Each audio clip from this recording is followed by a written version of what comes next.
We're here at 50 Chaumont, and the project is finished, and it looks fabulous. Wait till you see inside.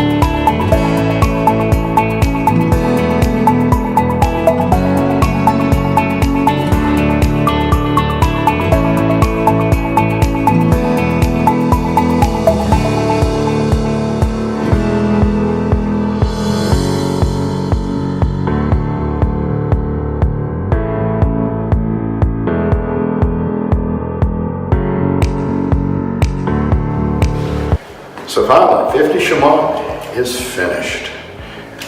It's a far cry from where it started.